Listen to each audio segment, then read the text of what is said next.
اسے دلہنوں کی طرح سجایا گیا تھا۔ چھوڑ دو مجھے، جانے دو، اس نے آخری بار وہاں کھڑی 2-3 لڑکیوں کے سامنے ہاتھ جوڑ کر کہا تو وہ کھلکھلا کر ہنسنے لگی۔ یہاں ہر کوئی آ کر ایسے ہی روتا ہے، پھر اس کی زندگی سنور جاتی ہے تو دوسروں کو رلاتا ہے۔ صبر کرو، آج تو تمہاری بولی کا دن ہے، سب ٹھیک ہو جائے گا۔ ایک دم سے وہاں کھڑی 2-3 لڑکیوں نے انکشاف کیا تو اس کے پیروں تلے سے زمین کھسک گئی۔ کیا کہہ رہی ہو؟ کیسی بولی؟ وہ ایک جھٹکے سے کھڑی ہوئی تو اس کے سر پر ٹکا دوپٹہ ڈھلک کر نیچے کو لٹکنے لگا۔ ارے کیا کر رہی ہو؟ ابھی تو تمہیں تیار کیا ہے، پورا حسن خراب کر دو گی اپنا۔ دوسری لڑکی نے فوراً سے آگے بڑھ کر اس کا دوپٹہ اس کے کندھے پر دوبارہ جمایا۔ کیوں کر رہی ہو میرے ساتھ یہ ظلم؟ مجھے جانے دو، میں یہاں کی باسی نہیں ہوں۔ وہ خوبصورت ہرنی آنکھوں والی لڑکی زاروں کی طرح رونے لگی۔ بس اب چپ کر جاؤ، ہماری نرمی کا فائدہ نہ اٹھاؤ۔ ان 2 لڑکیوں نے آگے بڑھ کر اسے تھپڑ رسید کیا تو وہ پھٹی پھٹی نگاہوں سے ان کو دیکھنے لگی۔ بھرے مجمع میں اسے گھسیٹ کر لے جایا گیا۔ اس نے جیسے ہی پلکیں اٹھا کر دیکھا تو کیا دیکھتی ہے، وہاں تو لوگوں کا اتنا بڑا ہجوم جمع ہے۔ یہ شریف زادوں کا قبرستان ہے، یہاں بہت سے مردوں کی شرافت کا جنازہ نکلتا ہے۔ دیکھو یہ سب تمہارے خریدار ہیں۔ اس کی مالکن آگے آئی اور اس کا چہرہ تھوڑی سے اٹھا کر سامنے کی طرف کروایا۔ اپنی آنکھوں سے دیکھو، یہ سب تمہارے حسن کے طلبگار ہیں، تمہارے لیے بولی لگانے آئے۔ اپنے حسن کا جلوہ دکھاؤ تاکہ مجھے تمہارا کچھ تو فائدہ ہو۔ اس نے ششت نگاہوں سے اپنی مالکن کو دیکھا اور سسکیاں لے کر رونے لگی۔ بھرے مجمع میں سے لوگ آگے بڑھ کر اس کے حسن سے اپنی آنکھوں کو ٹھنڈا کرنے لگے۔ تمام لوگ آگے بڑھ کر ایک سے بڑھ کر ایک بولی لگانے لگا۔ وہ حیران پریشان کھڑی اپنی ذات کا تماشا بنتے دیکھتی رہی۔ اس کا پورا وجود زلزلوں کی زد میں تھا۔ یہ کیا ہو رہا ہے میرے مالک؟ مجھے تو بچا لے، میرا آخری اور واحد سہارا تو ہی ہے۔ اس نے بے اختیار اپنے لبوں پر دعا جاری رکھی اور نم آنکھوں سے سامنے کھڑے تماشائیوں کو دیکھنے لگی جو اس کی ذات کا تماشا بنا رہے تھے اور بولی لگا کر اسے اپنا بنانا چاہتے تھے۔ اتنی کم بولی میں یہ حسن کا پیکر کسی کو نہیں ملنے والا۔ مالکہ نے آگے بڑھ کر ایک دم سے مجمع کو خاموش کروایا۔ جو صحیح بولی لگائے گا اسے ہی سب کچھ ملے گا، اور جو خاموش رہے گا وہ ہاتھ ملتا رہ جائے گا۔ یاد رکھو، یہ حسن کا پیکر صدیوں میں پیدا ہوتا ہے اور پھر نصیب والوں کو ہی ملتا ہے۔ اپنی اپنی بولی لگانا شروع کرو۔ مالکہ نے اشارہ کیا تو ہجوم جھپٹنے کے انداز میں آگے بڑھنے لگا۔ اس نے جب یہ دیکھا تو فوراً سے پیچھے ہٹی۔ وہ سب کچھ زندگی میں پہلی بار دیکھ رہی تھی۔ اس کا سانس اس کے سینے میں ہی اٹکنے لگا، اس کا پورا وجود کانپنے لگا۔ یا اللہ، یہ کیا تماشا ہو رہا ہے؟ میری ذات اتنی بے وقت تو نہیں تھی کہ یوں میری بھرے بازار میں بولی لگائے جائے۔ اس کی کانچ سی آنکھوں سے آنسوں کی مسلسل برسات ہو رہی تھی۔ اس کے لب کپ کپا رہے تھے، آنسو اس کے ہاتھوں کی پشت پر گر رہے تھے جنہیں وہ صاف کرنے کا کشت نہیں کر رہی تھی۔ اس سے بس ایک ہی چیز کا ڈر تھا کہ اگر کسی نے بولی لگا کر اسے حاصل کر لیا، اس کی آگے کی زندگی کیسی ہوگی۔ وہ زور زور سے سانس لینے لگی۔ دل ایک دم سے اس دور سے دھڑکا کہ لگا کہ سینہ توڑ کے باہر نکل آئے گا۔ 20 لاکھ ایک دم سے مجمع میں آواز ابھری تو اس نے تڑپ کر سامنے کی طرف دیکھا۔ وہاں موجود ایک موٹا سا شخص اسے دیکھ کر کہنے لگا 20,50,000۔ مجمع میں سے فوراً سے دوسری آواز آئی تو مالکہ نے محظوظ ہوتی نگاہوں سے اس شخص کو دیکھا جو اچھا خاصا کاروباری آدمی دکھائی دے رہا تھا، لیکن اپنی شرافت کی بولی لگا رہا تھا۔ 21 لاکھ روپے۔ ایک اور آواز نے اس پورے وجود کو لرزا کر رکھ دیا تھا۔ اس کے جسم نے جھٹکے کھائے اور وہ وہیں زمین پر بیٹھتی چلی گئی۔ مالکن کی آنکھیں کھل گئی۔ کیا بول رہا ہے؟ اتنی بڑی بولی آج تک کسی نے نہیں لگی۔ تمام بولی لگانے والے چپ سے ہو گئے۔ کیا یہ آخری بولی ہے؟ میں اسے آخری سمجھوں اور بولی کو بند کر دوں؟ مالکن نے اونچی آواز میں وہاں موجود لوگوں سے کہا تو وہ سب ایک دوسرے کی طرف دیکھنے لگے۔ 21 لاکھ روپے۔ بولی لگانے والا شخص دوسرے تمام لوگوں کو فاتحانہ نگاہوں سے دیکھنے لگا۔ ٹھیک ہے، تو پھر بولی بند کر دی جاتی ہے۔ مالکہ نے دیکھا کہ کافی دیر تک مجمع خاموش رہا اور کسی نے 21 لاکھ روپے سے زیادہ بولی نہیں لگائی تھی۔ اس نے ہاتھ اٹھا کر بولی ختم ہونے کا اعلان کیا۔ اس سے پہلے کہ اس کا ہاتھ پکڑ کر اسے 21 لاکھ روپے بولی لگانے والے شخص کے حوالے کر دی۔ ایک دم سے کسی نے مالکن کو روک دیا۔ ابھی میں نے تو شروعات ہی نہیں کی۔ مالکن نے بھاگتے دوڑتے مجمع میں داخل ہوتے اس شخص کو دیکھا تھا جس کے چہرے پر ہوائیاں اڑی ہوئی تھی۔ اس کا سانس پھولا ہوا تھا۔ اب تم 21 لاکھ سے زیادہ ہی بولی لگانا ورنہ سب کچھ بیکار جائے گا، مالکن نے ایک دم سے ہاتھ نچاتے ہوئے کہا تو اس شخص کی نظر اس کے برابر میں کھڑی اس حسن کی گٹھری پر پڑی جو خوفزدہ نگاہوں سے اپنے ساتھ ہونے والے تماشے کو ملاحظہ فرما رہی تھی۔ یا اللہ پلیز میری مدد فرما دے۔ اس نے آخری وقت تک اپنے رب کو پکارا۔ اسے امید تھی کہ کوئی نہ کوئی معجزہ ہو جائے گا۔ 50 لاکھ روپے۔ پورے کا پورا مجمع اس شخص کی طرف مڑ گیا۔ مالکن نے پھٹی پھٹی نگاہوں سے اس شخص کی طرف دیکھا جو سکون اور اطمینان سے اس کے برابر میں کھڑی پری پیکر کو دیکھ رہا تھا، جس کے چہرے پر جیسے وقت تھم سا گیا تھا۔ اس کی ہرنی سی آنکھیں حیرت سے پھیلتی چلی گئی اور وہ ایک بار پھر سے مالکن کا ہاتھ چھڑا کر زمین پر بیٹھ کر اونچا اونچا رونے لگی۔ مجھے یہ 50 لاکھ روپے ابھی کے ابھی چاہیے۔ مالکن نے اس شخص کی بولی پر یقین نہ کیا تو ایک اور ہرباز پایا۔ اس شخص نے کچھ بھی نہ دیکھا بلکہ اپنی جیب سے فوراً سے اسے ایک چیک نکال کر دے دیا۔ چاہے تو ابھی کیش کروا لو، چاہے تو کل کروا لینا، مرضی تمہاری ہے۔ اب میرا مطلوبہ حصہ مجھے لوٹا دو۔ اس نے آگے بڑھ کر زمین پر گری ہانیہ کو ہاتھ پکڑ کر کھڑا کیا اور ایک دم سے خود کے گلے میں اوڑی شال اڑا کر سب کی نظروں سے اوجھل کر دیا۔ اس کا ہاتھ نرمی سے پکڑ کر اسے اپنے ساتھ لے جانے لگا۔ اس شخص کے اندر نہ جانے ایسی کیا کشش تھی کہ ہانیہ اپنا رونا بھول کر اس کے ساتھ چھوٹے چھوٹے قدم اٹھاتی باہر کی جانب جانے لگی۔ یہ ناانصافی ہے، یہ ناانصافی ہے، پہلے بولی لگانے والے کو ملنی چاہیے تھی۔ مجمع ایک دم سے بفر گیا تو وہ شخص ایک دم سے رخ موڑ کر چلا کر کہنے لگا، اب اگر کسی نے بھی اپنی گندی زبان سے ایک بار پھر سے بولی لگانے کی کوشش کی تو میں تم سب کی زبانیں گھٹی سے کھینچ نکالوں گا۔ اس شخص کی بات میں نہ جانے ایسا کیا اثر تھا کہ تمام کے تمام لوگ ایک دم سے چپ ہو کر رہ گئے۔ وہ ٹھیک کہہ رہا ہے، یہ اسی کے نصیب میں ہے، اب تم لوگ یہاں سے جا سکتے ہو۔ مجمع ایک دم سے منتشر ہونے لگا اور وہ اسے لے کر گاڑی کی طرف بڑھ گیا۔ مجھے جانے دیں، مجھے چھوڑ دیں، آپ مجھے کہاں لے جا رہے ہیں؟ اس نے جیسے گفتگو کرنے کے لیے اپنی پنکھڑی جیسے گلابی لب کھولے تو وہ جیسے اس کی مدھور سی آواز میں کھو سا گیا۔ برہان انصاری نے جیسے ہی آگے بڑھ کر گاڑی کا دروازہ کھولا تو وہ ایک دم سے رو کر کہنے لگی، یہ مناسب وقت نہیں ہے یہاں ایسی بات کرنے کا۔ اس کی گھمبیر آواز سن کر نہ جانے کیوں وہ چپ ہو کر اس کے حکم پر عمل کرنے کے لیے تیار ہو گئی۔ اندر بیٹھو۔ اس نے ایک اور حکم جاری کیا تو وہ چپ چاپ گاڑی میں اس کے ساتھ فرنٹ سیٹ پر بیٹھی۔ اس نے رخ موڑ کر ایک لمحے کے لیے اسے دیکھا۔ وہ مبہوت ہو کر رہ گیا تھا۔ اس کا حسن واقعی میں قابل دید تھا۔ آنسو اس کی پلکوں پر ابھی بھی ٹھہرے ہوئے تھے، سانسیں ابھی بھی بکھری ہوئی سی تھی۔ کیا نام ہے تمہارا؟ اس نے ایک دم سے رخ موڑ لیا۔ نہیں چاہتا تھا کہ کوئی گستاخی کر بیٹھے، ویسے بھی اب وہ اس کی ملکیت بن گئی تھی، لیکن وہ اسے اس طرح نہیں اپنانا چاہتا تھا۔ اس نے پلکیں اٹھا کر خالی خالی نگاہوں سے اسے دیکھا۔ سوچ کیا رہی ہو؟ نام بتاؤ اپنا۔ اس نے اپنے لہجے میں سختی بھری تو ایک دم سے جیسے وہ ہوش میں آئی۔ ہم جیسی لڑکیوں کا کوئی نام نہیں ہوتا، ہم پر صرف ایک ہی نام کا ٹھپا لگا ہوتا ہے اور وہ ہے طوائف۔ اس کے لہجے میں دکھ بھرا ہوا تھا۔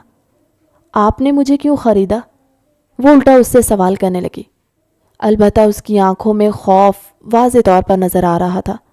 کچھ فیصلے بس یوں ہی ہو جاتے ہیں، ان کی کوئی وجہ نہیں ہوتی۔ تم اپنا نام بتاؤ، نام کیوں چھپا رہی ہو؟ اس نے اس بار اپنے لہجے میں نرمی شامل کی تو اسے حوصلہ سا ہوا۔ میرا نام ہانیہ ہے۔ بہت خوبصورت نام ہے۔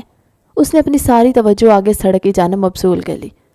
وہ گاہے بگاہے اسے دیکھتا رہا جو بار بار پریشانی کے عالم میں اپنی انگلیاں مروڑ رہی تھی۔ آپ نے مجھے بتایا نہیں ہم کہاں جا رہے ہیں؟ اس کی آواز میں خوف ابھی تک اپنے پنجے گاڑے ہوئے تھا۔ فکر نہیں کرو، برہان انصاری تمہیں بالکل بھی نقصان نہیں پہنچائے گا۔ اس نے ایک دم سے گاڑی روکی اور پورے کا پورا مڑ کر اس کی طرف دیکھنے لگا، اور جیسے اس کی طرف ہاتھ آگے بڑھا کر اس کے بکھرے بال کان کے پیچھے اڑسے تو ہانیہ کا دل زور زور سے دھڑکنے لگا۔ حوصلہ رکھو، ڈرو مت۔ جب ایک بہت بڑی مشکل سے نکل آئی ہو تو آگے بھی سب اچھا ہی ہوگا۔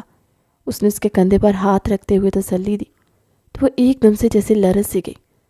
وہ سمجھ گیا تھا کہ اس کا لمس وہ بالکل بھی برداشت نہیں کر پا رہی اور کترا رہی ہے۔ گاڑی سے اترو، منزل مقصود آ گئی ہے، اس نے محبت پاش نگاہوں سے اسے تکتے ہوئے کہا اور دروازہ کھول کر فوراً سے اس کی طرف مڑا۔ اسے باہر آنے کا کہا۔ مجھے دروازہ کھولنا نہیں آتا، وہ اس کی معصومیت پر صدقے واری کیا۔ کوئی بات نہیں، میں کھول دیتا ہوں۔ باہر سے اس نے آگے بڑھ کر دروازہ کھولا تو وہ باہر نکلی۔ اس کی چادر بار بار پھسل رہی تھی۔ میلی گدلی سی چادر اس نے اوڑھی ہوئی تھی، البتہ جو میک اپ وہاں اسے کیا گیا تھا وہ ہنوز برقرار تھا۔ اس کی حسن کے چار چاند پوری طاقت کے ساتھ چمک کر برہان انصاری کے دل میں اتر رہے تھے۔ تم یہ چادر اتار دو۔ ایک دم سے اس کا مطالبہ سن کر وہ 2 قدم پیچھے ہٹی۔ کیا کہہ رہے ہیں؟ کیا آپ بھی انہیں مردوں کی طرح جو میری بولی لگانے کے لیے ہر حد سے گزرنے کے لیے تیار تھے؟ اس کے لہجے میں صدمہ بولنے لگا۔ میرا وہ مطلب نہیں ہے، تم کیوں غلط سمجھ رہی ہو؟ اگر میں بھی انہی کی طرح ہوتا تو 50 لاکھ کی بولی لگا کر تمہیں وہاں سے آزاد نہ کرتا۔ برہان نہیں چاہتا تھا کہ اس کے دل میں اس کے لیے لمحہ بھر بھی کوئی غلط فہمی پیدا ہو۔ اس نے فوراً سے وضاحت پیش کی۔ میں تو صرف اس لیے کہہ رہا تھا کہ یہ چادر تم پر اور تمہارے حسن پر ایک داغ کی مانت ہے۔ اس نے آگے بڑھ کر جیسے اس کی چادر اتار کر کھینچنی چاہی تو اسے فوراً سے اپنی انگلیوں کی گرفت اس پر مضبوط کر لی۔ یہ کسی قیمت پر نہیں اتار سکتی، یہ میری مرحوم ماں کی نشانی ہے، اور جب جب یہ چادر میرے ساتھ ہوتی ہے میں ہر مشکل سے بچ جاتی ہوں۔ یوں لگتا ہے جیسے میری ماں میرے ساتھ ہے۔ اس کی آنکھوں سے ایک بار پھر سے سیل رواں بہنے لگے تو برہان نے ایک دم سے اس کی چادر کو چھوڑ دیا۔ مجھے نہیں پتا تھا، چلو اندر چلتے ہیں۔ اس نے ایک دم سے اس کی کلائی پکڑی اور اسے لے کر اندر جانے لگا۔ اس بار اس نے مزاحمت نہیں کی تھی کیونکہ اس کے لمس میں بے تحاشا گرمی تھی، محبت تھی، نرمی تھی۔ وہ اسے کھینچ نہیں رہا تھا، گھسیٹ نہیں رہا تھا۔ اس نے اس پر اپنی گرفت مضبوط بھی نہیں کی تھی، بس ہلکے ہاتھوں سے نرمی سے پکڑا ہوا تھا۔ وہ اسی نرماہٹ کو محسوس کرتے ہوئے اس کی آنکھوں میں دیکھنے لگی جہاں بے پناہ جذبات امڑتے ہوئے اسے نظر آ رہے تھے۔ یہ اجنبی کون ہے اور کیوں اس نے مجھے خریدا؟ کیوں مجھے وہاں سے بچایا؟ بہت سے سوال اس کے ذہن میں جنم لینے لگے، لیکن وہ پھر بھی اس کے ساتھ جانے لگی۔ سامنے اس کی نظر پڑی تو یہ ایک بہت خوبصورت اور وسیع و عریض فارم ہاؤس تھا۔ تم یہاں بیٹھ جاؤ۔ اس نے کمرے کا دروازہ کھولا اور اسے بیٹھنے کا اشارہ کیا۔ اس کے اشارے پر وہیں زمین پر بیٹھ گئی۔ زمین پر کیوں بیٹھی ہو؟ یہاں پلنگ پر میرے پاس بیٹھو۔ اس کی معصومیت پر پیار بھی آیا اور رحم بھی آیا۔ آگے بڑھ کر اسے کندھوں سے تھاما اور اسے لے کر پلنگ پر بیٹھا۔ ڈرنا چھوڑ دو۔ وہ اس کے قدموں میں بیٹھ کر اس کے چہرے پر نگاہیں جماتا ہوا بولا تو اس کی پلکیں ایک دم سے جیسے جھک سی گئی۔ کیا یہ کوئی فرشتہ ہے جو میری زندگی میں داخل ہوا ہے؟ اس نے دل ہی دل میں سوچا۔ میں فرشتہ نہیں ہوں لیکن انسان ہوں اور سینے میں دل رکھتا ہوں۔ تمہارے سوال کا جواب دے رہا ہوں۔ میں نے تمہیں کیوں خریدا اس بات کا تو مجھے خود بھی نہیں پتا تھا، لیکن اس وقت تمہارے آنسو ایسا لگ رہا تھا جیسے میرے دل پر گر رہے ہیں اور میں بالکل بے بس محسوس کر رہا تھا۔ میں وہیں مجمع میں سب سے آخر میں کھڑا تھا اور یہ سارا منظر دیکھ رہا تھا۔ پھر اچانک سے وہ ہو گیا جب میں نے خود بھی نہ سوچا تھا۔ وہ وہیں گھٹنوں کے بل بیٹھے، اس کے گھٹنوں پر ہاتھ رکھے محبت باش نگاہوں سے اسے دیکھتے ہوئے کہنے لگا۔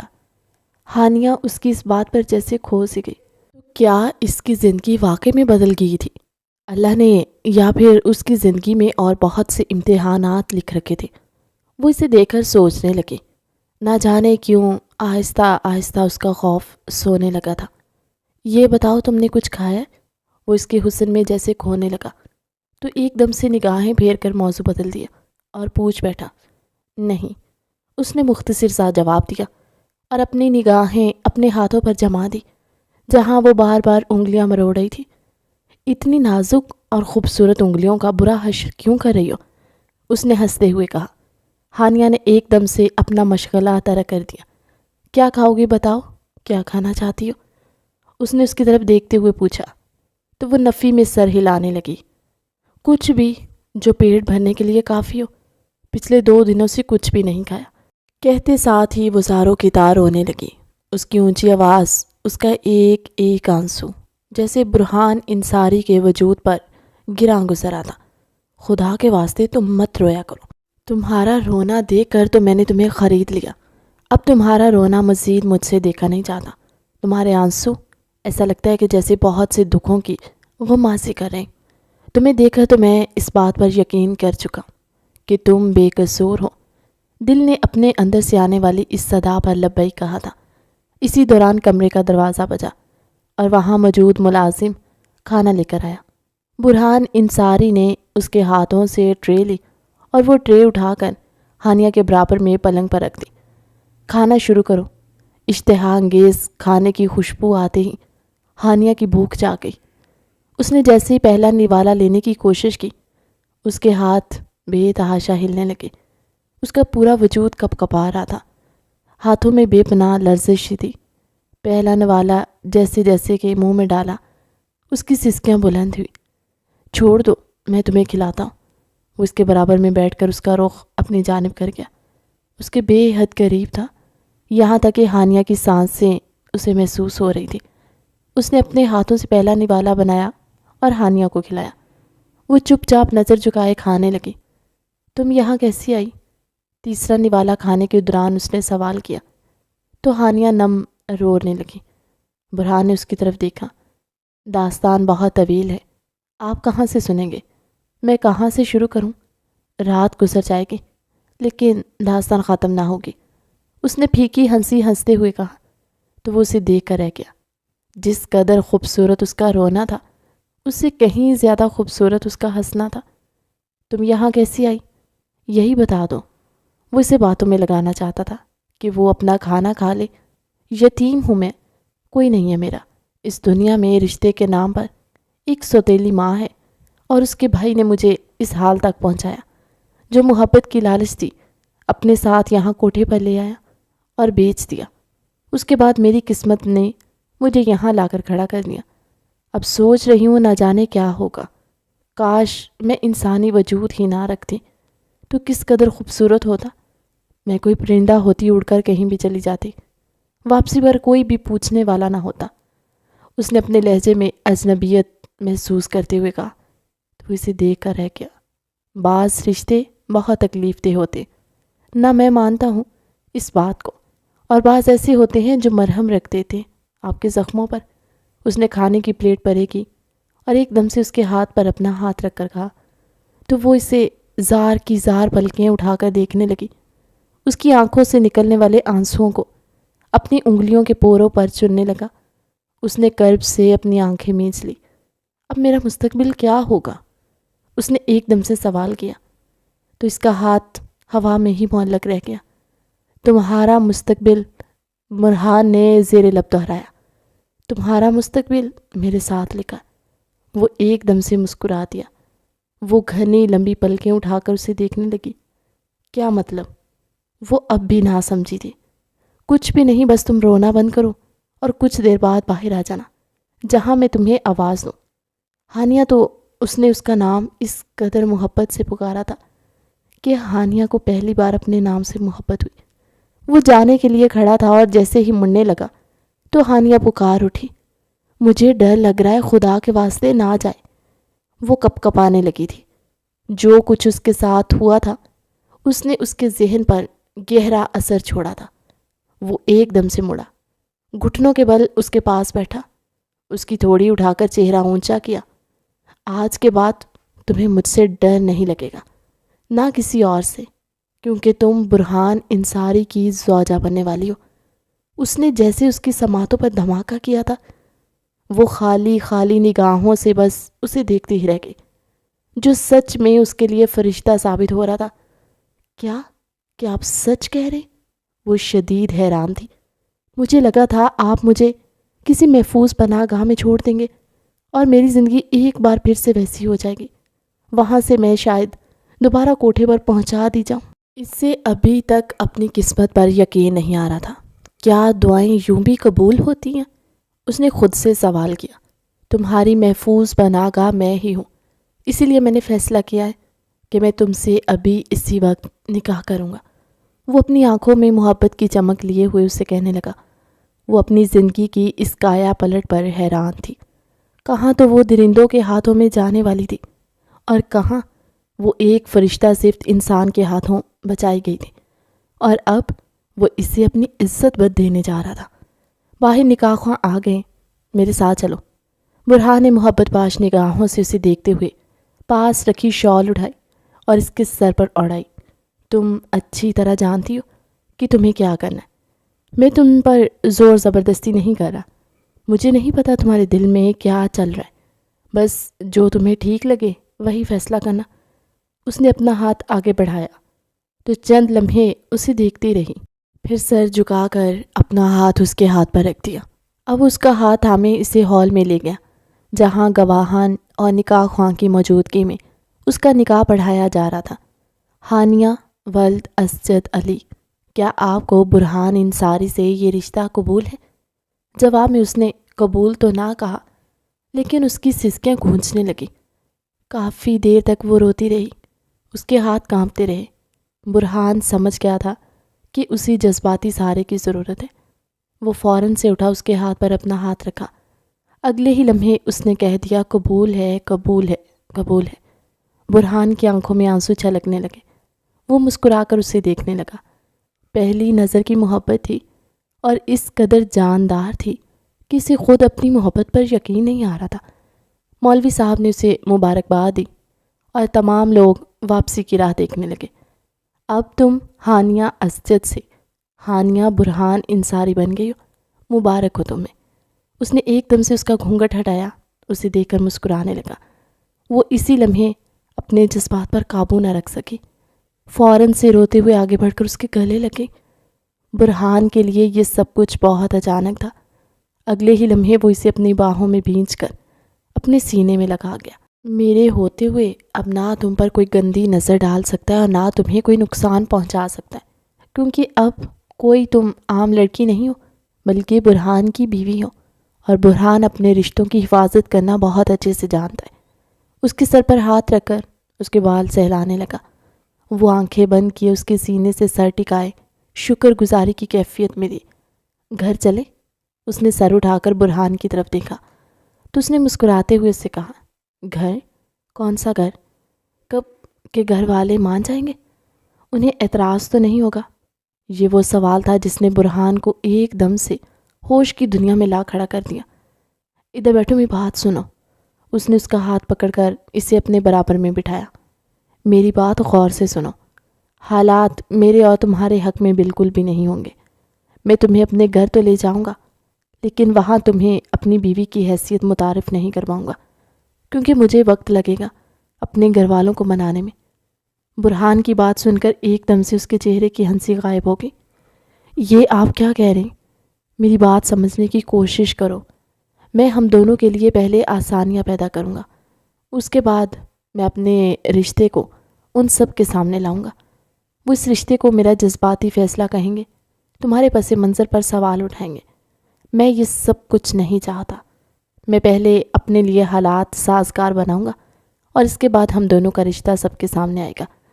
میں تمہیں یہ بات بتا دینا چاہتا ہوں کہ وہاں میرے گھر میں میری شادی کی تیاریاں چل رہی ہیں، لیکن تم اپنے دل میں بالکل بھی برا مت کرنا۔ میں تمہیں اپنے ساتھ اسی گھر میں رکھوں گا، لیکن کسی اور حیثیت سے رکھوں گا۔ کسی کو پتہ نہیں چلے گا جب تک کہ حالات ہمارے حق میں بہتر نہیں ہو جاتے۔ کیا تم اس معاملے میں میرا ساتھ دو گی نا؟ اس نے ایک دم سے اس کی طرف دیکھا، جو سوچ رہی تھی کہ زندگی اس کے لیے بہت زیادہ آسان ہو گئی ہے، ایک دم سے اسے مشکل نظر آنے لگی۔ یہ کیسا فیصلہ تھا جو اس نے لیا تھا؟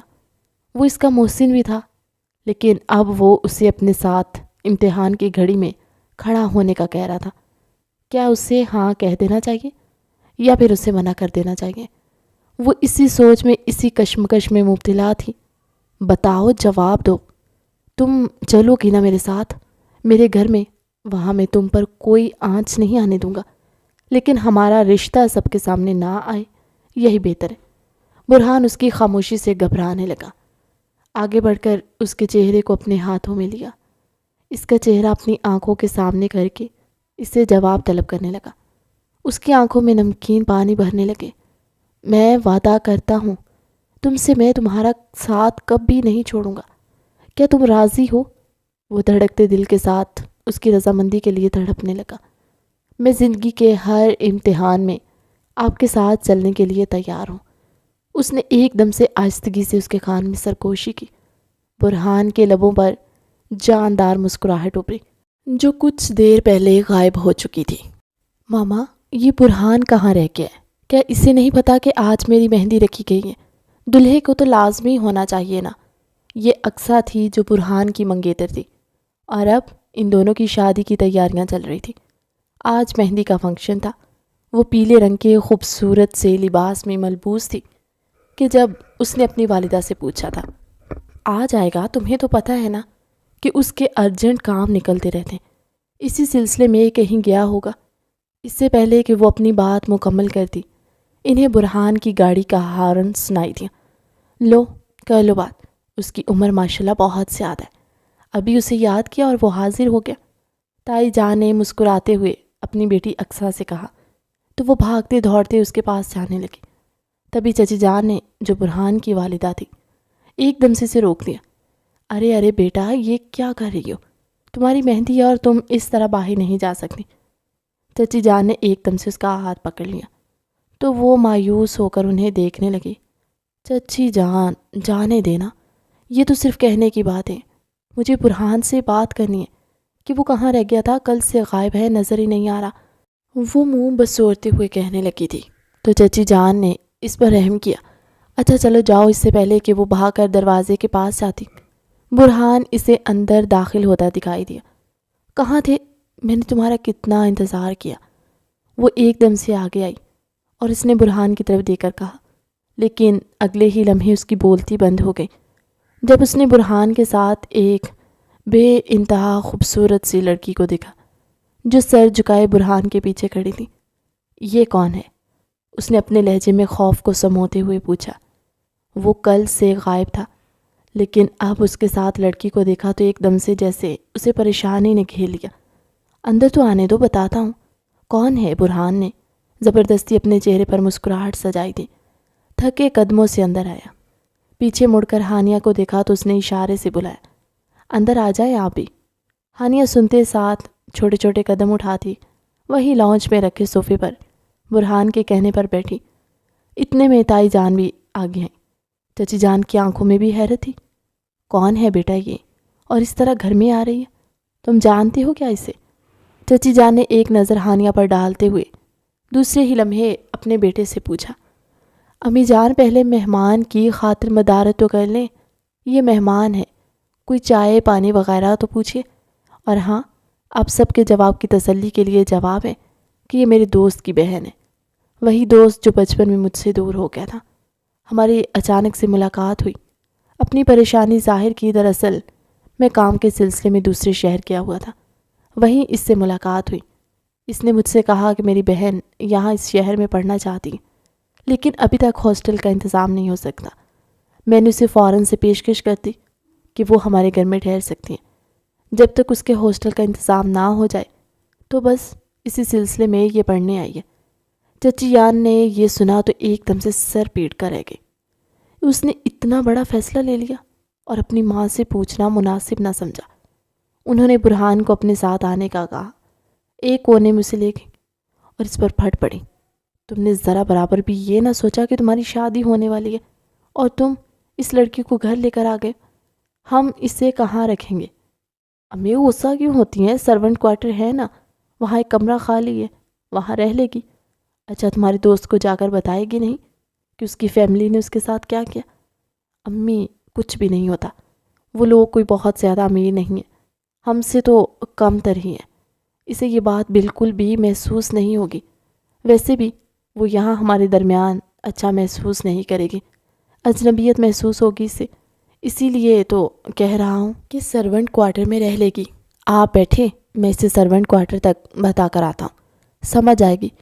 برہان نے واپس پلٹتے ہوئے تیزی سے قدم اٹھائے اور ہانیہ کو اپنے ساتھ آنے پر اشارہ کیا۔ اقصیٰ یہ سارا منظر دیکھ رہی تھی۔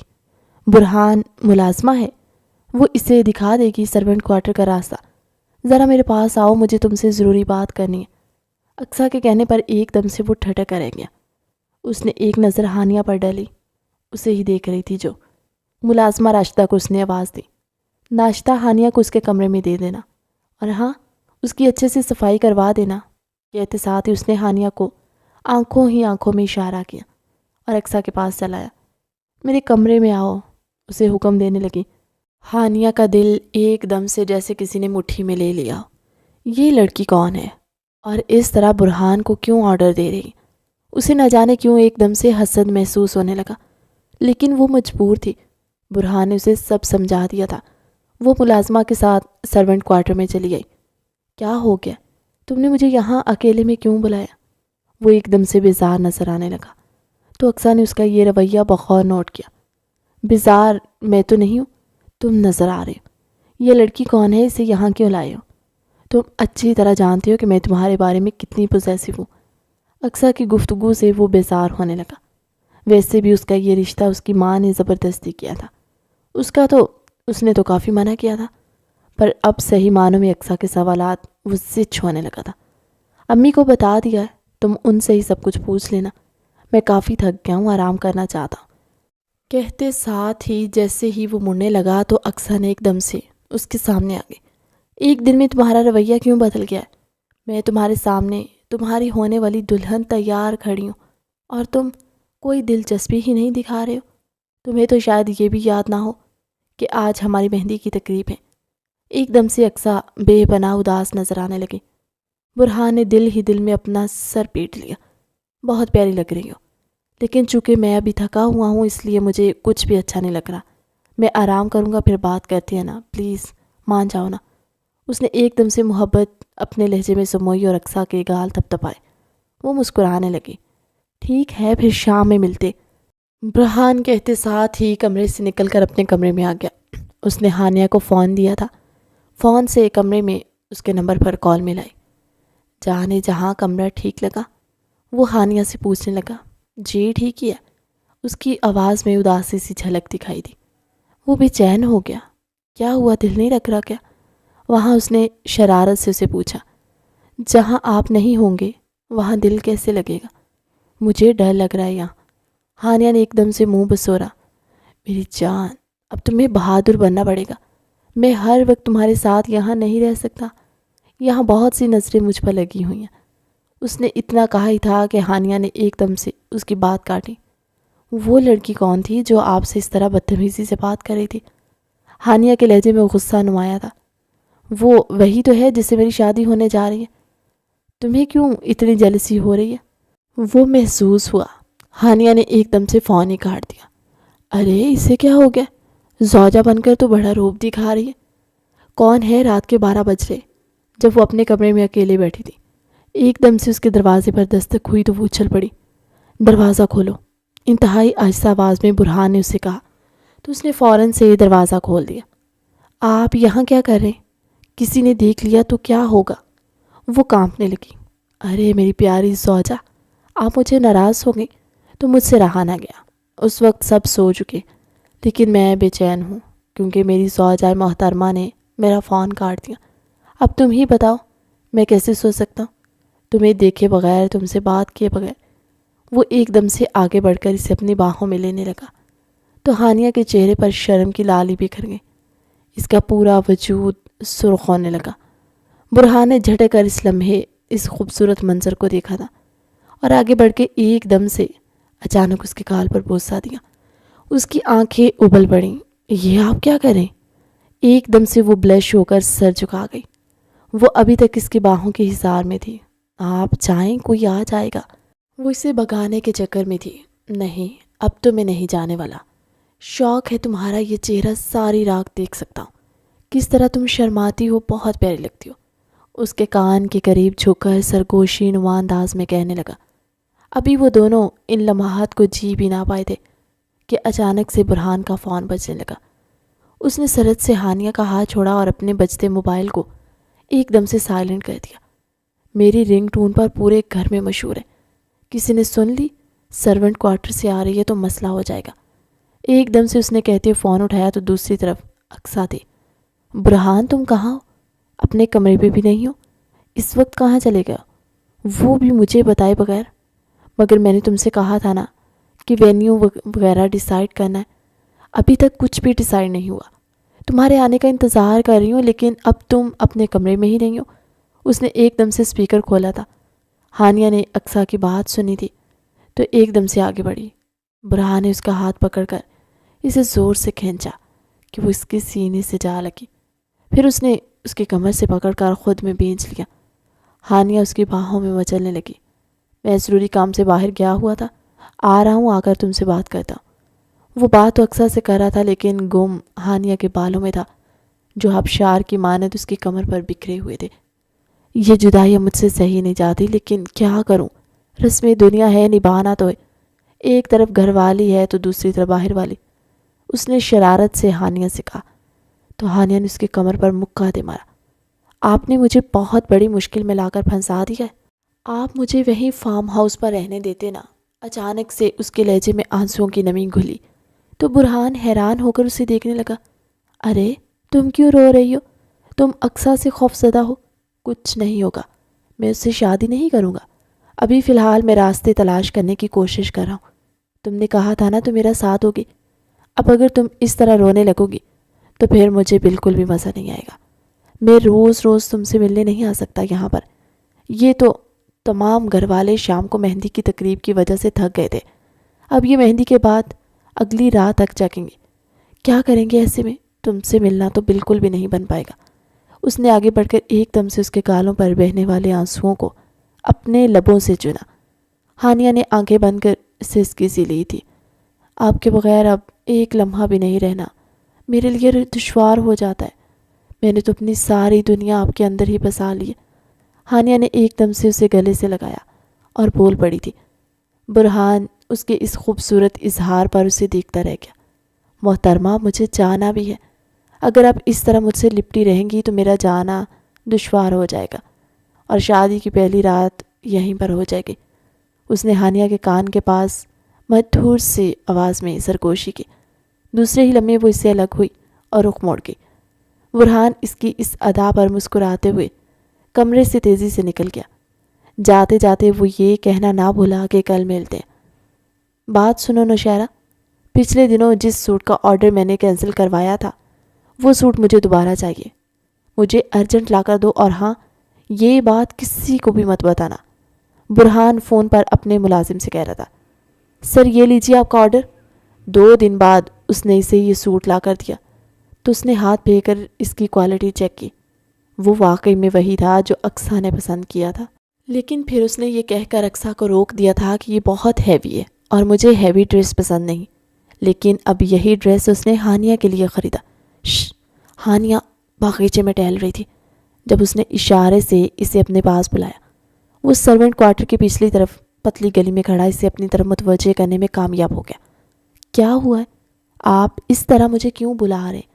وہ فوراً سے آس پاس دیکھتی ہوئی اس کے قریب آئی تو اس نے ہاتھ میں پکڑا ڈبہ اسے تھما دیا۔ یہ لو، یہ چیک کر لینا، پہن کر فٹنگ وغیرہ ٹھیک ہے؟ اور ہاں، کل جو فنکشن ہے نا شادی کا، اس میں تم یہ پہنو گی۔ میں تمہیں اس ڈریس میں دیکھنا چاہتا ہوں۔ اس نے ڈبہ تو اس کے ہاتھ سے لے لیا لیکن آنکھیں چھوٹی کر کے اسے دیکھنے لگی۔ آپ اب کیا سوچ رہے ہو؟ شکریہ مت کہنا، تمہارا شوہر ہوں، تمہارے لیے اتنا تو کر ہی سکتا ہوں۔ اس نے سینے پر بازو لپیٹے ہوئے اسے مسکرا کر دیکھا۔ سوچ رہی ہوں کیسا شوہر ملا ہے، اپنی شادی پر بیوی کو سوٹ دے کر کہہ رہا ہے کہ تم سب سے زیادہ چمکتی ہوئی نظر ہو، جبکہ شادی وہ خود کسی اور سے کر رہا ہے۔ ہانیہ کی بات سنتے ایک لمحے کے لیے اسے زوروں کی ہنسی آئی۔ یار ڈرامہ ہے، تمہیں پتہ تو ہے کیوں جیلس ہوتی ہو۔ ایک دم سے وہ آگے آیا اور اسے اپنی باہوں میں لینے لگا۔ اس نے ایک جھٹکے سے اسے دور کر دیا۔ کیا کریں آپ؟ آس پاس تو دیکھ لیں، کوئی ہمیں دیکھ لے گا تو پھر سارا راز کھل جائے گا۔ وہ اس کی اچانک حرکت پر بکھلا کر رہ گیا۔ فوراً سے اسے خود سے دور کر کے کہنے لگے، تم فکر مت کرو، یہ شادی ہرگز نہیں ہوگی، صرف ایک ڈرامہ ہے اور اس ڈرامے میں چاہتا ہوں کہ میری بیوی سب سے اچھی دکھے۔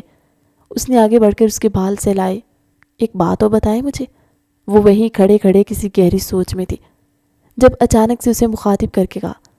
وہ ہمدن گوش ہوا اور اس کے بے حد قریب آ کر کھڑا ہو گیا۔ کہیے نا میری جان، آپ کی بات سننے کے لیے تو ہم ہر وقت بےتاب رہتے ہیں۔ آپ یہ ڈرامہ کریں، اقصیٰ کا دل تو ٹوٹ کر بکھر جائے گا، اسے کتنا دکھ ہوگا۔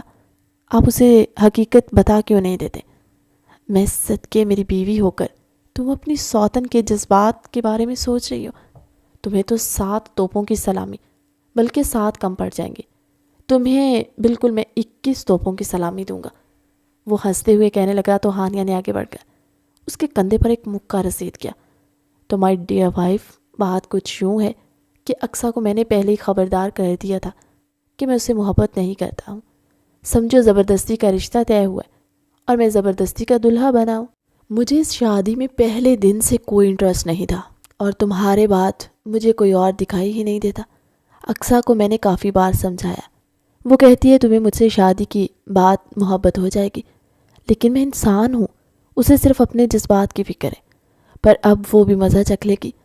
میں وہ دن نہیں بھول سکتا جب اس نے سب کے سامنے یہ کہا تھا کہ وہ شادی کرے گی تو صرف برہان سے، ورنہ زہر کھا کر مر جائے گی، اور اس کے دباؤ میں آ کر سب نے مجھے زبردستی اس کے ساتھ جوڑ دیا۔ اب وقت ہے کہ میں اسے اس کی اصلیت سے آگاہ کروں۔ تم کیوں فکر کرتی ہو؟ تمہیں میں نے کہا ہے نا، بس ایک کام میں پھنسا ہوں، جب وہاں سے نکلوں گا تو ساری سچائی ان کے سامنے لا کر رکھ دوں گا۔ تم فکر مت کرو، 1 ہفتے بعد نکاح ہے، لیکن یہ نکاح نہیں ہوگا، بلکہ اقصیٰ کی جگہ تم میرے سامنے بیٹھی ہوگی اور ہم دونوں کا نکاح سب کے سامنے ہوگا۔ اس نے ایک دم سے اپنا ہاتھ اس کی گردن پر لے جاتے ہوئے اسے اس قدر قریب کر لیا کہ ہانیہ نے بے اختیار اپنی آنکھیں بند کر لی۔ اس کا دل زور سے دھڑکا۔ چھوڑ دیں، کوئی آ جائے گا، اس نے کہا تو ایک دم سے وہ اس سے الگ ہوا۔ پاس ہی کسی کے قدموں کی آواز آئی تو وہ اسے ہاتھ ہلاتے ہوئے اسے دور ہو گیا۔ اسے خود سے دور جاتا دیکھتی رہی۔ اس کی زندگی میں یہ ایک حسین اضافہ تھا، وہ اس پر جتنا شکر ادا کرتی کم تھا۔ ارے برہان بیٹا، اپنی مہمان کو تو بلاؤ، وہ 2 دن سے اپنے کمرے میں بند ہے، ہمارے ساتھ بیٹھ کر ناشتہ کرے۔ چچی جان نے برہان سے کہا تو وہ جیسے ہی اپنی سیٹ سے کھڑا ہوا، اقصیٰ نے اس کا ہاتھ پکڑ کر اسے بٹھا دیا۔ چچی جان، برہان کو کیا ضرورت ہے اسے بلانے کی؟ ملازمہ ہے نا۔ راشدہ جلدی سے جاؤ، جو بی بی صاحبہ یہاں مہمان بن کر تشریف لائی ہیں نا، انہیں دعوت دے دو کہ وہ آ کر ہم سب کے ساتھ ناشتہ کریں۔ اقصیٰ نے چبا چبا کر کہتے ہوئے برہان کی طرف دیکھا تو وہ کندھے اچکا کر رہ گیا۔ تھوڑی ہی دیر میں وہ ملازمہ کے ہمراہ تشریف لائی تو برہان اسے دیکھتا ہی رہ گیا۔ ہانیہ نے ایک نظر اس پر ڈالی اور پھر چچی جان کے برابر والی کرسی پر بیٹھ گئی۔ برہان بیٹا، یہ تو بتاؤ کہ تم نے 50 لاکھ روپے کی ٹرانزیکشن کی ہے، اس کی وجہ کیا ہے؟ میں کتنے دنوں سے تم سے بات پوچھنا چاہ رہا تھا۔ تقریباً 1 ہفتہ پہلے تم نے یہ ٹرانزیکشن کی ہے، اتنے پیسوں کی آخر تمہیں کیا ضرورت پڑ گئی؟ برہان جو ہانیہ کو اپنی نگاہوں میں بساتے ہوئے ناشتہ کر رہا تھا، ایک دم سے اسے کھانسی آنے لگی۔ ہانیہ نے فوراً سے آگے بڑھ کر اسے پانی دیا تو اقصیٰ نے یہ سارا منظر اپنی آنکھوں سے دیکھا تھا۔ آپ رہنے دیتی، میں دے دیتی، اس زحمت کی کوئی ضرورت نہیں تھی، اس نے زہر خند لہجے میں چچی جان کے سامنے سے کہا، لیکن چچی جان وہاں متوجہ ہی نہیں تھے۔ ابا کچھ پیسوں کی ضرورت پڑ گئی تھی، ایک دوست کو ادھار دینا تھا اور باقی اپنی ذات پر خرچ کیے۔ کیوں؟ آپ کیوں حساب پوچھ رہے؟ اس نے بے اختیار پانی پی کر خود کو سیٹل کیا اور پھر اپنے والد صاحب سے پوچھنے لگا۔ نہیں، میں حیران ہوں کہ تم کبھی اتنی فضول خرچی نہیں کرتے اور پھر اچانک سے 50 لاکھ روپے خرچ کر دیے، بس اسی لیے پوچھا۔ وہ مطمئن سے ہو کر دوبارہ اپنے ناشتے پر جھکے۔ برہان نے ایک گہری سانس اور نظریں اٹھا کر دیکھا۔ ہانیہ کی آنکھوں میں آنسو تیرے تھے۔ آپ ٹھیک ہے؟ اس نے ایک دم سے پوچھا تو اقصیٰ نے پورے کا پورا رخ اس کی طرف موڑ دیا۔ ٹھیک ہی ہے، دکھ تو رہا ہے، اچھی خاصی چنگی بھلی بیٹھی ہے، ناشتہ کر رہی ہے اور تم پوچھ رہے ہو کہ آپ ٹھیک ہیں؟ ویسے یہ کب جائے گی پڑھنے؟ آج اسے آئے یہاں 1 ہفتہ ہونے والا ہے، یونیورسٹی ٹائم میں تو ایڈمیشن سٹارٹ ہو گئے۔ آپ کب جائیں گی یہاں سے؟ اقصیٰ روکھے سے لہجے میں حسد جھلک رہا تھا۔ برہان اسے دیکھ کر رہ گیا، یہ بھی نہ کہہ سکا کہ اپنا رویہ درست کرو۔ جی میں جلد ہی یہاں سے چلی جاؤں گی، بھائی جب سعودیہ سے یہاں آئیں گے تو مجھے بھی یہاں سے لیتے جائیں گے۔ اور آپ کے بھائی سعودیہ سے کب آئیں گے؟ ہانیہ جو اسے آہستگی سے جواب دے رہی تھی، اس کے سوال پر مدد طلب نگاہوں سے برہان کی طرف دیکھا۔ کیا ہو گیا اقصیٰ؟ مہمان ہے وہ ہماری۔ مہمان ہے تو مہمان کی طرح ہی رہے نا۔ اقصیٰ ایک دم سے غصے میں اٹھی اور پیر پٹکتی ہوئی اندر کی طرف چلی گئی۔ اسے کیا ہو گیا؟ چچی جان نے برہان سے پوچھا تو اس نے لا علمی کا اظہار کیا۔ بیٹا تم اس کی بات کا برا مت مانا، یہ زبان کی کڑوی ہے لیکن دل کی صاف ہے، انہوں نے ہانیہ کے کندھے پر ہاتھ رکھا تو وہ بامشکل مسکرائی اور ایک دم سے کھڑی ہو گئی۔ اس کا ناشتہ وہیں کا وہیں رکھا ہوا تھا۔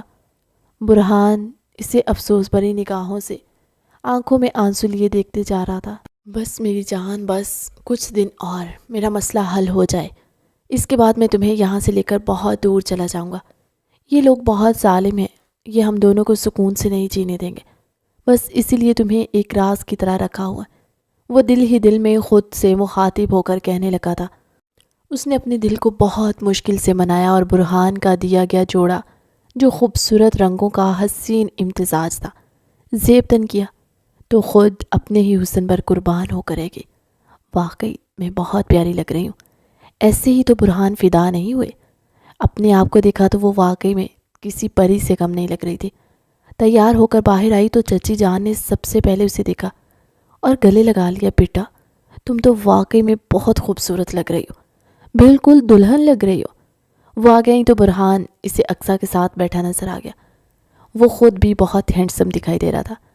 چاکلیٹی رنگ کے شلوار قمیض میں ملبوس اس نے جیسے نظر اٹھا کر ہانیہ کی طرف دیکھا، فوراً سے دل پر ہاتھ رکھا اور اسے آنکھ مار کر اپنی طرف متوجہ کیا۔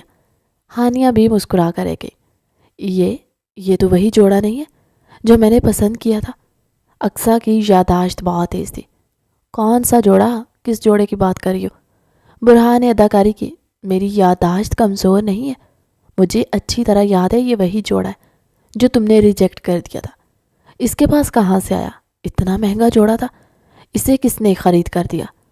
اس نے گوناکھیوں سے برہان کی طرف دیکھا، لیکن وہ اس کی طرف متوجہ نہیں تھا۔ دھال میں ضرور کچھ کال ہے، تم دونوں مجھ سے ضرور کچھ چھپا رہے ہو۔ اگر تم دونوں میں سے کوئی بھی ایک دوسرے کے لیے منفس نکلا تو میں تم دونوں کو موت کے گھاٹ اتار دوں گی۔ اقصیٰ معاملے کی تہہ تک پہنچ رہی تھی۔ تقریب ختم ہوتے ہی اس نے اپنی جیولری اتار کر پھینکی اور ملازمہ سمینہ کو بلایا، جو وہی سروٹ کوارٹر کے ارد گرد کی ذمہ داری سنبھالے ہوئے تھی۔ کیا خبر ہے؟ میں نے تمہیں کہا تھا ان دونوں پر نظر رکھنا۔ بی بی جی اللہ معاف کرے، میں نے تو جو کچھ دیکھا ہے وہ بتانے کے قابل بھی نہیں۔ برہان صاحب تو ان کے کمرے تک پہنچے ہوئے تھے، اور تو اور کل تو میں نے دیکھا کہ ان سے گلے ملے ہوئے تھے۔ یہ سنا تھا کہ اقصیٰ نے آگے بڑھ کر ڈریسنگ ٹیبل پر پڑی ساری چیزیں مار کر گرا دی۔ بہت ہی زیادہ ایک دوسرے کے قریب ہیں یہ لوگ، لیکن کسی کو بتاتے نہیں ہیں۔ ملازمہ نے اپنا کام کر دیا تھا۔ اقصیٰ نے اسے فوراً سے وہاں سے جانا کے کہا اور اپنے بال ہاتھوں میں نوچ کر زور زور سے چلانے لگی۔ تم میرے ساتھ دھوکہ کر رہے ہو، میں تمہیں کبھی معاف نہیں کروں گی۔ اور تم چھٹانگ بھر لڑکی خود کو سمجھتی کیا ہو؟ تم دونوں کو بے وفائی کا خمیازہ بھگتنا پڑے گا۔ اس نے اچانک سے اپنے آنسو صاف کیے اور دبے قدموں برہان کے کمرے میں آئی۔ وہاں کوئی بھی موجود نہیں تھا۔ ویسے بھی اس وقت وہ اپنے دوست سے ملنے گیا ہوگا۔ گھڑی میں تو رات کے 4 بجے رہے تھے۔ اس نے اس کی پوری الماری الٹ دی۔ اسی دوران اسے کاغذ نظر آیا۔ اس نے جھک کر اسے اٹھایا تو وہیں بیٹھتی چلی گئی۔ وہ کاغذ نہیں تھا، موت کا پروانہ تھا جو اقصیٰ کے ہاتھ لگا تھا۔ میں تم دونوں کو کبھی معاف نہیں کروں گی، خون آلود نگاہوں سے اس نے کہا۔ کاغذ کو دیکھا اور پھر ان دونوں سے دل ہی دل میں مخاطب ہو کر کہنے لگی۔ اس کے ذہن میں کیا چل رہا تھا یہ کسی کو معلوم نہیں ہو سکا۔ سمینہ، میں نے جو کہا ہے وہ تم نے کر دیا نا؟ وہ اسے اپنے کمرے میں بلا کر اپنے کھلے بالوں کی لٹ سے کھیلتے ہوئے اس سے کہنے لگی۔ جی بی بی صاحبہ، میں نے ان کے کمرے میں ان کی غیر موجودگی میں پیٹرول چھڑک دیا، اور جب آپ اشارہ کریں گی تو میں وہاں کھڑکی سے کھڑے ہو کر لائٹر پھینک دوں گی۔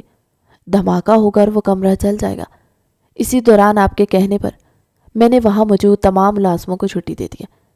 سمینہ نے اسے اطلاع دی تو وہ زہر خوند لہجے میں ہنسنے لگی۔ اب مزہ آئے گا، یہ دونوں مجھے بیوقوف بنانے چلے تھے۔ موت سے ہاتھ دھوئیں گے تو انہیں پتہ چلے گا کہ اقصیٰ کے ساتھ بے وفائی کتنی مہنگی پڑ سکتی ہے۔ اب مسٹر برہان، اب آپ اپنی بیگم صاحبہ کو اپنے کمرے کی زینت بنانے کی بجائے قبر کی زینت بنائیے گا۔ کہتے ساتھ ہی اس نے اپنے چہرے پر عجیب سی مسکراہٹ سجا لی۔ کیا کر رہی ہو؟ وہ جو موقع جان کر اس کے کمرے میں آیا تھا تو اسے اداس بیٹھا دیکھ کر پوچھنے لگا۔ کچھ نہیں، بس سوچ رہی ہوں یہ اکیلا پن، یہ ویرانی کب ختم ہوگی۔ ہرنی سی آنکھوں میں واقعی بہت اداسی تھی۔ اداسی نے ڈیرے ڈالے تھے۔ کبھی کبھی مجھے لگتا ہے کہ میں نے آپ کی زندگی کو مشکل میں ڈال دیا۔ اچھی خاصی زندگی گزار رہے تھے آپ، اس سے پہلے کہ وہ کچھ کہتی اس نے آگے بڑھ کر اس کے ہونٹوں پر ہاتھ رکھ دیا۔ اب مزید کچھ بھی مت کہنا، میں برداشت نہیں کر پاؤں گا۔ اس نے اس کے دونوں ہاتھ پکڑے اور اسے اپنے برابر میں بٹھایا۔ تم نے مجھ سے سوال پوچھا تھا کہ میں نے تمہیں کیوں وہاں سے آزاد کروایا۔ آج میں اس کا جواب دینے کے لیے یہاں آیا ہوں، کیونکہ کل میں تمہیں لے کر یہاں سے چلا جاؤں گا۔ کل میری اقصیٰ سے شادی کا دن مقرر تھا، پر اب قسمت بدل چکی ہے۔ کل میں تمہیں یہاں سے رخصت کر کے اپنے نئے گھر لے جاؤں گا، جس کے کاغذات مجھے آج ملنے والے۔ بس اسی دن کا انتظار تھا۔ وہ جو اس کی بات غور سے سن رہی تھی ایک دم سے کاٹ کر کہنے لگی، آپ بتائیں نا، آپ نے مجھے آزاد کیوں کروایا؟ وہ اس کی طرف ہمہ گوش تھی۔ اس کی ہرنی سی آنکھیں، خوبصورت سا چہرہ، اپنے وجود پر تکتے پا کر وہ کہنے لگا، میں نے تمہیں وہاں پہلی بار نہیں دیکھا تھا۔ میں تم سے جانے انجانے میں کافی بار مل چکا ہوں۔ ایک بار اس پارک میں جہاں تم اداس سی بیٹھی تھی، ایک بار اس آفس میں جہاں تمہیں نوکری نہیں مل رہی تھی۔ وہ باری باری اسے یاد دلانے لگا تو وہ حیرانی سے اسے دیکھنے لگی۔ میں تم سے اس وقت سے محبت کرتا ہوں جب تم سے پہلی ملاقات کی، تمہارے بارے میں ساری معلومات نکلوائی، اور جب مجھے پتہ چلا کہ تمہارا ستیلا بھائی تمہیں وہاں بیچ آیا تو میں نے کچھ بھی نہ دیکھا، بھاگتے دوڑتے اپنی طبیعت کی خرابی کے باعث بھی وہاں آیا اور آخری موقع پر جا کر بولی لگا دی۔ تم میری محبت اس وقت سے نہیں بنی، تم تو بہت پہلے سے میرے دل میں اتری ہوئی تھی، اس لیے میں تمہارے لیے جا کے گواہی دے رہا تھا، اور ان کے الزامات کے باوجود بھی میں نے تمہیں اپنایا۔ برہان جذب کے انداز میں اپنی محبت کا اظہار کر رہا تھا۔ ہانیہ نے بے اختیار آگے بڑھ کر اس کے کندھے پر اپنا سر رکھ دیا۔ آپ جیسا محبت کرنے والا انسان میں نے اپنی زندگی میں نہیں دیکھا، اس نے برہان سے کہا تو اس نے سر پڑھ کر اس کے ماتھے پر بوسہ دیا۔ اس کی جسارتیں بڑھنے لگی اور وہ اس کی آنکھوں تک پہنچا۔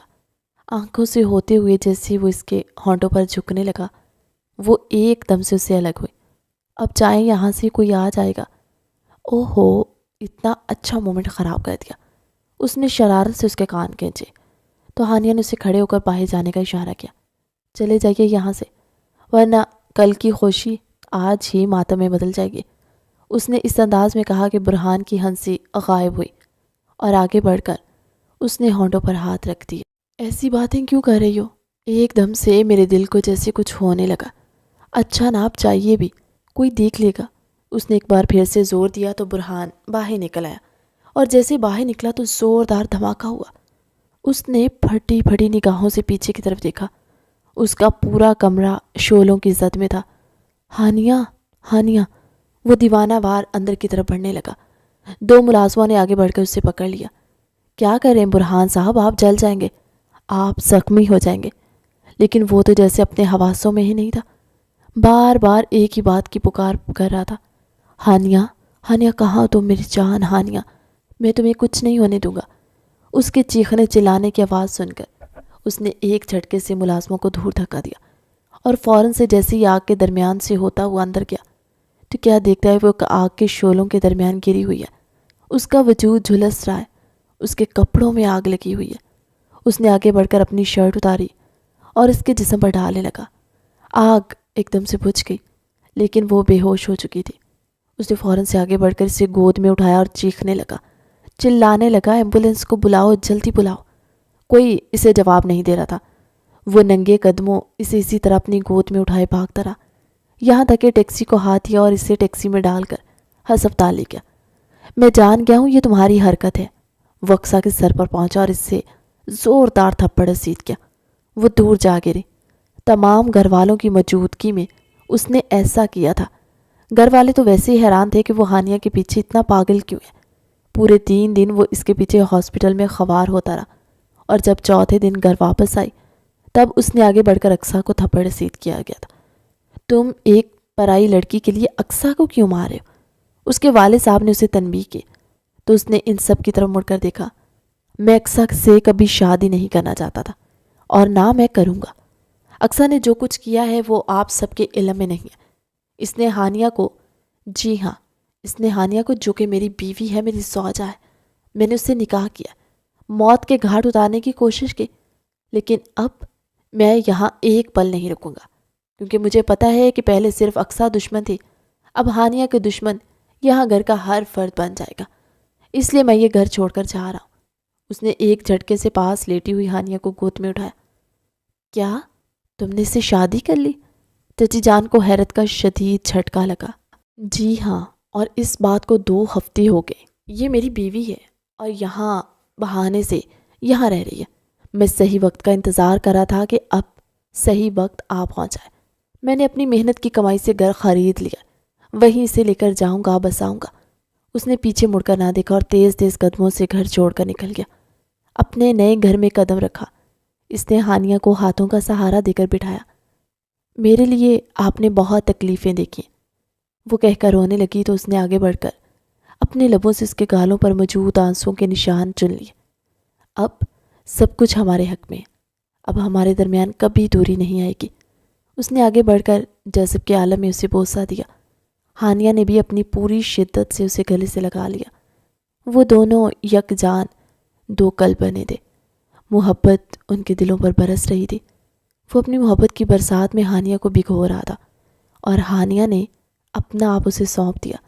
کافی دنوں بعد ان دونوں کے ایک دوسرے کا ساتھ نصیب ہوا تھا۔ اب ہم دونوں کو کوئی ایک دوسرے سے جدا نہیں کر سکتا، اس نے کہتے ساتھ ہی اس کی گردن کو لبوں سے چھونا شروع کیا۔ ہانیہ خود میں سمٹتی چلی گئی۔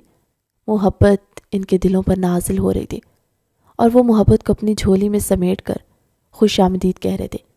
کہانی کیسی لگی کمنٹ سیکشن میں اپنی قیمتی رائے کا اظہار ضرور کیجیے گا۔ ملتے ہیں ایک نئی کہانی کے ساتھ اگلی ویڈیو میں، تب تک کے لیے اللہ حافظ۔